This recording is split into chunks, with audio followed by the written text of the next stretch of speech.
नमस्कार प्यारे मित्रों, आप लोग कैसे हैं। आई होप कि आप लोग अच्छे होंगे और आपकी पढ़ाई बेहतर चल रही होगी और आप लोग अपने जीवन को बेहतर बनाने के लिए अथक प्रयास कर रहे होंगे। प्यारे साथियों, आज आप लोगों के लिए फिर से एक नए वीडियो के साथ आया हूं और आप लोग देखिएगा, इस वीडियो के माध्यम से आपको बहुत ही महत्वपूर्ण जानकारी उपलब्ध होने वाली है। आज आप लोगों को इस वीडियो के माध्यम से भारत के अंदर और ब्रिटिश काल में जो अकाल पड़े थे और उन अकाल की जांच के लिए कौन सी कमेटी गठित की गई थी, आज से संबंधित बनने वाले उन सारे प्रश्नों के संग्रह को लेकर आए हैं जो आपके एग्जाम की दृष्टि से बेहद महत्वपूर्ण है। हम ऐसे प्रश्नों के संग्रह को आपके लिए प्रतिदिन लेकर आते हैं। आज उसी क्रम को आगे बढ़ाते हुए फिर से एक नए वीडियो के साथ आए हैं। तो चलिए प्यारे मित्रों, हम समय को ना गवाते हुए अपने मंजिल की ओर चलते हैं और देखते हैं कि ब्रिटिश काल में कौन कौन से वो आयोग थे जो अकाल पर जांच करने का कार्य कर रहे थे। तो हमारा आज का जो चैप्टर है, भारत में अकाल नीति का विकास। जी हाँ, भारत में अकाल नीति के विकास से संबंधित कैसे कैसे प्रश्न बनते हैं, उन सारे प्रश्नों को आप देखिए एक छोटे वीडियो के माध्यम से, जैसा कि मैंने आपको सामने से व्हाइट बोर्ड पर लिख करके सामने से इशारे से बताया है। तो चलिए देखते हैं। आप लोग तो जानते हैं कि अगर अकाल की बात करें तो अकाल का मतलब क्या होता है। अकाल का मतलब ये होता है प्यारे मित्रों, आप जानते हैं जब बारिश नहीं होती है तो देश में तमाम तरह की दिक्कत और परेशानियों का सामना करना पड़ता है। लोग भूखे मरने लगते हैं और तरह जगह जगह पे जो है तमाम प्रकार की बीमारियां उत्पन्न हो जाती है, जिसके कारण से महामारी का जो है रूप धारण कर लेता है और जो है लोग कहीं भूख से तड़प रहे हैं, कहीं प्यास से तड़प रहे हैं और कहीं पर बीमारियों से त्रस्त हैं। तो आज कई प्रकार से अकाल भारत के अंदर आए हैं और उन अकाल के बारे में अगर आप बात करना चाहेंगे तो आप लोग अकाल के बारे में अगर किताबों में पढ़ा होगा तो आपने ये सुना होगा कि 1866 ईस्वी में उड़ीसा में एक भीषण अकाल आया था। कहाँ पर आया था? उड़ीसा में भीषण अकाल आया था। और कब आया था प्यारे मित्रों? तो आपकी जानकारी के लिए बताना चाहता हूँ कि 1866 ईस्वी में उड़ीसा में एक भीषण अकाल आया था और इस अकाल में 10 लाख लोगों की मृत्यु हो गई थी। जी हाँ, कितने लोगों की? 10 लाख लोगों की जान चली गई थी। इसका मतलब यह है प्यारे मित्रों कि इतना भीषण अकाल था 1866 में कि 10 लाख लोग इससे हताहत हुए हैं। 10 लाख को अपनी जान गंवाना पड़ा था। ये इतना भीषण अकाल था। 1866 का जो अकाल था प्यारे मित्रों, ये किस राज्य में आया था? तो याद रखना, ये उड़ीसा राज्य में आया था। 1866 ईस्वी में 10 लाख लोगों ने अपनी जान जो है इस अकाल में गंवाया था। और इसके आगे कुछ देखेंगे और आया था इसके आगे, जैसे 1770 की यदि बात करें तो बंगाल में अकाल आया था। कहां पर? बंगाल में भीषण अकाल आया था। जी हाँ, कहां पर? बंगाल में। अगर पूछेगा कि अकाल कब आया था तो याद रखना 1770 ईस्वी में जो है भीषण अकाल जो है बंगाल में आया था। और इसके बाद देखेंगे 1837 ईस्वी में। जी हाँ, 1837 ईस्वी की बात करें तो आगरा में भीषण अकाल आया था। कहां पर आया था? आगरा में भीषण अकाल आया था। और इन अकाल की जांच के लिए ब्रिटिश काल में कौन कौन सी समिति और कौन कौन से आयोग का गठन किया गया है, आज मेरा उन सारे टॉपिक से है जो आपके एग्जाम की दृष्टि से बेहद महत्वपूर्ण है और एग्जाम में यहां से प्रश्न पूछे गए हैं। आप लोग देखिएगा, शायद है आप लोग पढ़े भी होंगे, अगर नहीं पढ़े तो आज जो है याद रखना भीषण यानी अकाल से संबंधित बनने वाले उन सारे प्रश्नों के संग्रह को इसमें समाहित किया है। आप लोग देखिएगा और आप लोगों को बहुत ही इंटरेस्ट आने वाला है प्यारे साथियों। जैसा कि देखिए, ये मिटाने वाला इधर रखा है। देखिए आप लोग अब इसके आगे देखेंगे कि भारत के अंदर स्ट्रेची आयोग का गठन कब किया गया था और किस लिए किया गया था। इन सारे पॉइंट को आप देखते रहिएगा एक एक करके। हम देखेंगे स्ट्रेची आयोग क्या है। जी हाँ, स्ट्रेची आयोग का गठन कब किया गया है। तो स्ट्रेची आयोग का पहले देखेंगे संबंध किससे है। तो याद रखना, स्ट्रेची आयोग के अगर संबंध की बात करें तो याद रखना इसका जो संबंध है अकाल की जांच से है। किसका है? अकाल की जांच से स्ट्रेची आयोग का गठन किया गया था। और इसका गठन कब किया गया था? तो याद रखना 1880 ईस्वी में। जी हाँ, स्ट्रेची आयोग का गठन कब किया गया था? 1880 ईस्वी में किया गया था। और इसका संबंध किससे है? इसका संबंध है अकाल की जांच से। और किसके समय किया गया था स्ट्रेची आयोग का गठन? तो याद रखना लॉर्ड लिटन के समय। जी हाँ, लॉर्ड लिटन के समय। इसके बाद ही रिपन आता है, यहां से कंफ्यूज नहीं होइएगा। तो याद रखना लॉर्ड लिटन के समय भारत के अंदर जो है, याद रखना क्या किया गया था? स्ट्रेची आयोग का गठन किया गया था, जिसका संबंध किससे था? अकाल की जांच से था। और इसकी क्या सिफारिश थी? ये आयोग आया तो किस पर कार्य किया है? जो जरूरतमंद लोग थे, इनकी 2-3 पॉइंट को आप जानिए। पहले नंबर पर देखिएगा, जरूरतमंद लोगों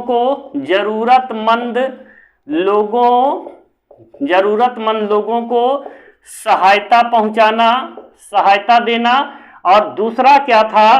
भूखे लोगों को भोजन। जी हाँ, भूखे को भोजन उपलब्ध कराना, इसका जो कार्य था उपलब्ध कराना, इसका ये काम था। और तीसरा था प्रांतों में अकाल आयोग का गठन किया जाए। जी हाँ, अकाल आयोग का गठन किया जाए।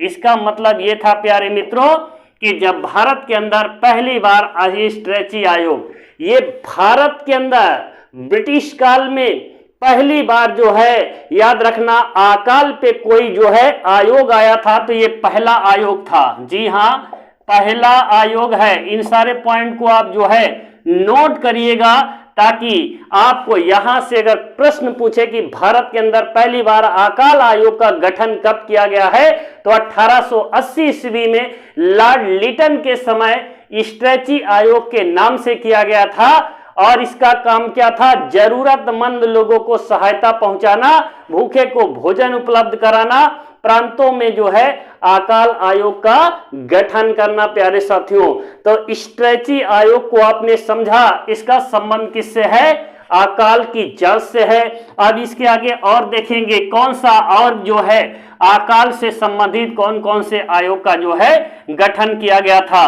अब देखेंगे लायल आयोग। जी हाँ, इसके बाद देखेंगे प्यारे साथियों लायल आयोग का गठन कब किया गया था। लायल आयोग का गठन, तो याद रखना लायल आयोग की गठन की बात करें तो याद रखना 1897 ईस्वी में इसका गठन किया गया था। किसका? लायल आयोग का गठन 1897 ईस्वी में किया गया था।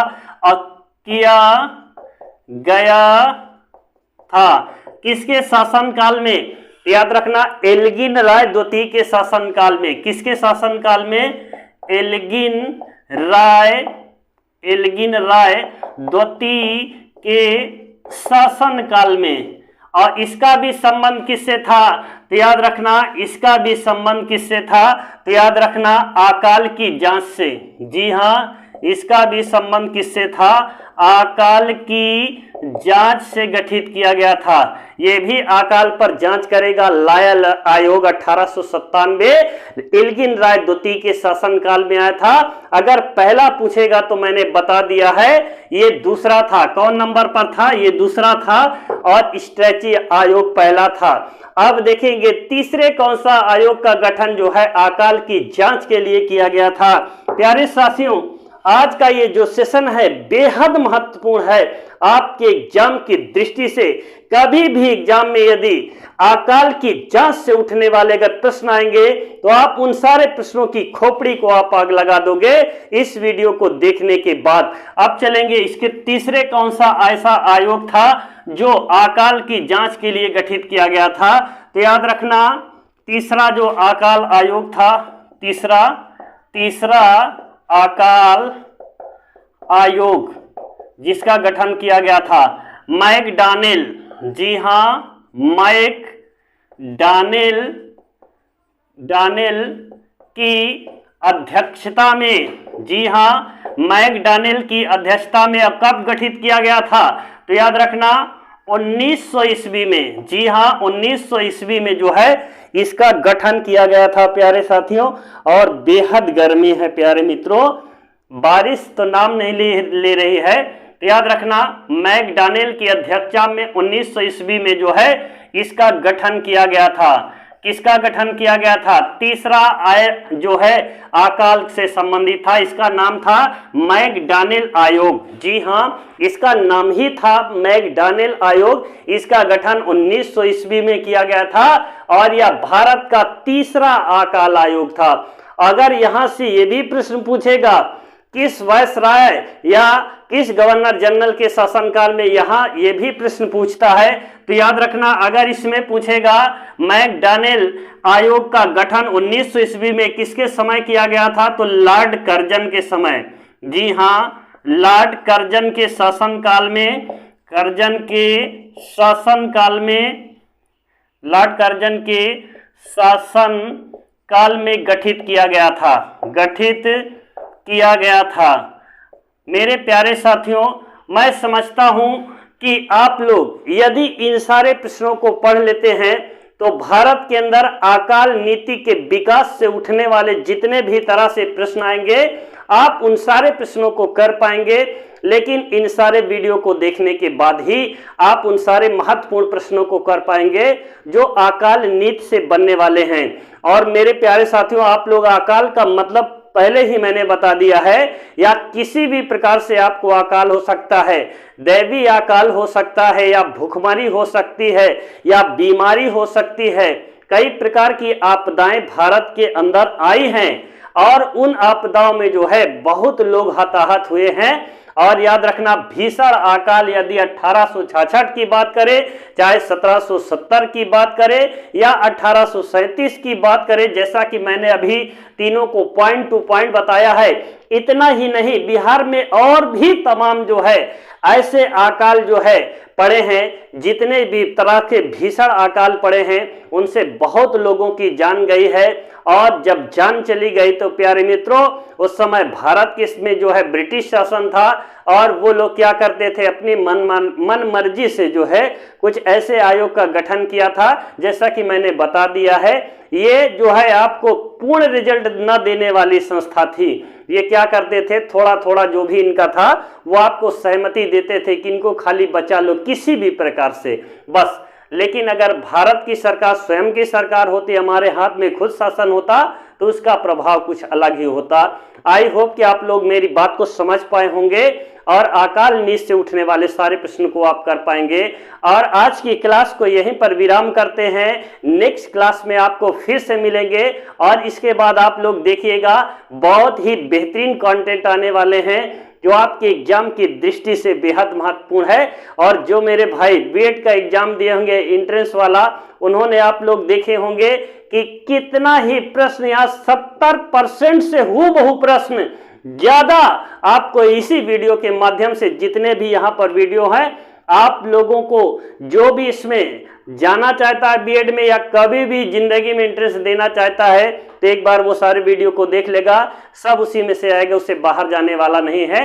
क्योंकि जीएस प्यारे मित्रों इसका अनलिमिटेड है, कोई फिक्स सीमा नहीं है। इसलिए आपको जो है जीएस में बहुत ही बड़ा पार्ट्स है और आपको जो है सिर्फ पॉइंट टू पॉइंट पढ़ाए जाने का मैं प्रयास करता हूं और जो टॉपिक्स पकड़ता हूं उसको एक तरफ से बताने का प्रयास कर रहा हूं।